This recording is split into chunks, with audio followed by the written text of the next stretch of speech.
আমার মনটা একটু খারাপ লাগে, কারণ নিবেদিত প্রাণ সবাই হয় না।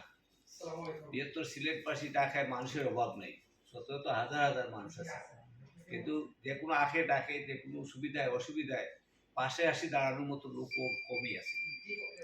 আমরা আজকে বিদায় দিয়েও বিদায় দিচ্ছি না, আর চলে গিয়েও তিনি চলে যাচ্ছেন না, তিনি আমাদের মাঝে আসবেন, কিন্তু এর মধ্যে যে কতটা দিন থাকবেন না এটার জন্য আমরা ব্যতীত, আমরা ওনাকে অভাব বোধ করবো। জমশেদ আলী খান কিরণ ভাই কেমন মানুষ সবাই বলে ফেলছেন, আর আমি যদি বলতে যাই তাহলে অনেক সময়ের দরকার। একজন সংগঠক, একজন সমাজকর্মী, নিবেদিত প্রাণ, সারাদিন অফিস করে নিজের টাকা খরচ করে সময় দিয়ে এই যে আমাদের মাঝে এসে অংশগ্রহণ করেন, এটাই হলো মানে প্রকৃত আমরা যে মানুষের জন্য আমাদের যে দায়বদ্ধতা, মানুষ যে আমরা সামাজিক জীব, আমরা সমাজবদ্ধভাবে যে মিলেমিশে চলতে চাই, এটাই হলো তার প্রমাণ। যেমন এখন একটু দেখেন আমাদের শাহিন আলী খান ভাই, তিনি অত্যন্ত ব্যস্ত মানুষ, অনেক দূর থেকে আসছেন, উত্তরা থেকে এসে আরো 3-4টা মিটিং আছে, কিন্তু লোকজন দেখে তিনি আমাদের অনুরোধে বসে গেছেন।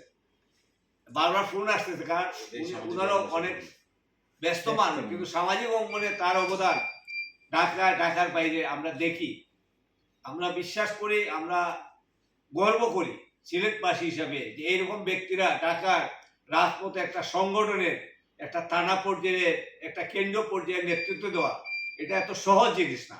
যত সহজে আমরা কথা বলি, এটা এত অল্প সাধনা, এখানে আসা যায় না, অনেক সাধনা। যার দরুন আমরা গর্ব করি উনার জন্য। এবং এখানে আরেক মুরব্বী সাইফুদ্দিন শফিক ভাই, যিনি সভাপতিত্ব করছেন, ওনারা আমি চিনি আজকে থাকি না, এই আজকে 26 বছর আগে আমরা নির্বাচন করছি জালালাবাদে, আজকে না, 26 বছর আগে। ওই সময়ে সাইফুদ্দিন শফিক ভাই আজকে সাইফুদ্দিন শফিক এক না, সে মানে অন্যরকম একজন ব্যক্তিত্ব, কিন্তু সামাজিক ব্যক্তিত্ব।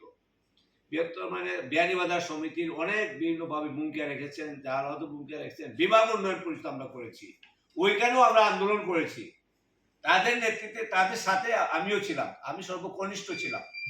কিন্তু সামাজিক অঙ্গন কাজ করতে করতে এই যে দীর্ঘ পরিক্রমায়, দীর্ঘ পথ চলায়, কিছু মানুষের সাথে একটা আন্তরিকতা হয়ে যায়। এই আন্তরিক মানুষরা যখন ছেড়ে একটু দূরে যেতে চায়, তখনই আমাদের মানে কষ্টটা অনুভব করি। যেমন আজকে ফাহমির হাবিব চৌধুরী রুবেল, তাকে কোনো অবস্থাতে আমরা কেউ বলতে পারি না, কারণ সে এমন সাংগঠনিক সবাই এক জায়গায় করে রাখতো। আমি সে যাওয়ার কথা শোনার পরে আমি ব্যাঙ্গে পড়ে গেছিলাম যে আমি কারে মানে সর্বপ্রথম ফোনটা করবো, যে কোনো বিষয় আসে। আপনি পরিচয় হয় নাই মনে হয় আমাদের মৌলভীবাজারে, খুবই এত সাংগঠনিক মানুষ মানে ছিলেন, কিন্তু এখন গিয়ে আমেরিকা সেটেল হয়ে গেছে, তার পুরা ফ্যামিলি শো। তো এখন আমাদের কিরণ ভাই হঠাৎ করে বলছে চলে যাবে, আমি তো বিশ্বাস করতে পারি না, কালকে রাত্রে শিখবো। আমি বলছি না ভাই, তাহলে ছোট পরিসরে হোক, আমরা বাইরে বসে একটু চাটা খাই, আর একটু মানে ইয়ে করে দেয়, উনি মানে মোটামুটি আনন্দ পাবে বিদায়ের সময়, এই কথাগুলা কিন্তু মনে রাখবেন। আর আমরাও মানে মনে একটা তৃপ্তি পেলাম যে বাইরে একটা ছোট্ট পরিসরে একটা বিদায় দিতে পারলাম। তো যাক ভাই, আর বলার এমন কিছু নাই, আমরা সবার পক্ষ থেকে আপনার জন্য দোয়া করি, আল্লাহ মহান যেন আপনার সুস্থ রেখে সহি সালামতে পৌঁছান, আপনার ছেলের মধ্যে যে কতদিন আল্লাহ রিজেকে রাখে থাকবেন, আবার আমাদের মাঝে আসবেন সুস্থ শরীরে, ভাবিস ওইটা আমরা প্রত্যাশা করি। আমরা বলার কিছু নাই, যেখানে যাবেন আমাদের সংগঠনের কথাগুলো একটু বলবেন। আমাদের রুবেল ওখানে কথা বলতেছে, আরো অনেকেই বলতেছে, আমাদের লন্ডন শাখার আহ্বায়ক ওদিন তো আসতে দেখলেন, উনি বলতেছে আমরা ইনশাল্লাহ আপনি দোয়া করবেন, আমরা খুব অল্প সময়ের ভিতরে একটা বড় অভিষেক অনুষ্ঠান করব, সব মন্ত্রী এমপি, আমি আমাদের শাহিন ভাইয়ের অনুরোধ করব, আমাদের সেই অভিষেক অনুষ্ঠানে বিরোধী দল নেতাকেও কিন্তু আপনি আমাদের এই সংগঠনের আমরা পক্ষ থেকে দাওয়াত দিতে যাব। আমাদের পূর্ণাঙ্গ আপনি মানে উত্তরের আমির টাকা ওনাকে বলছি, আপনি যদি অভিষেক হইলে আপনি আসতে হবে, উনি আপনাদেরকে বলছেন সালামত দিয়েছেন, আমি ওনার এখান থেকে আসছি। আচ্ছা আচ্ছা, যে কোনো অনুষ্ঠানে উনি আসবেন।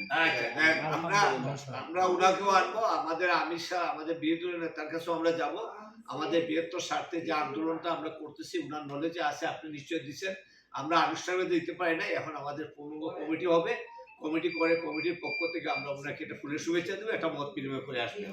তো আমরা মানে আমাদের মন্ত্রীদের কাছেও আমরা যাব, আমরা এটা করব। তো আমরা যে আলোচনা সর্বশেষ পর্যায়ে আসি সেটা হলো আমাদের জমশেদ আলী খান কিরণ ভাইয়ের সুস্থতা দীর্ঘ জীবন কামনা করি। আর তিনি আমাদের জন্য দোয়া করবেন, আমরা তার জন্য দোয়া করব। সহি সালামতে আবার আমাদের মাঝে ফিরে আসেন। আর আমরা যেন এই সংগঠনের মাধ্যমে আমাদের দাবিগুলো যেন আমরা সঠিকভাবে বৃহত্তর সিলেটবাসীর কল্যাণে যে উদ্দেশ্য আদর্শ নিয়ে আমরা কাজ করছি, আমরা সবাইকে নিয়ে যে আমাদের আদর্শ বাস্তবায়ন করতে পারি, সিলেটবাসীর কিছুটা যেন কল্যাণে নিজেকে নিয়োজিত রেখে এই সংগঠন যেন কাজ করতে পারে, সেই প্রত্যাশা করি। আবারও আপনারা সবাই উপস্থিতিকে আমি এই সংগঠনের পক্ষ থেকে শুভেচ্ছা জানাই, ধন্যবাদ জানাই। আর কিরণ ভাই, আপনার জন্য শুভকামনা রইল। আল্লাহ হাফেজ, আসসালামু আলাইকুম।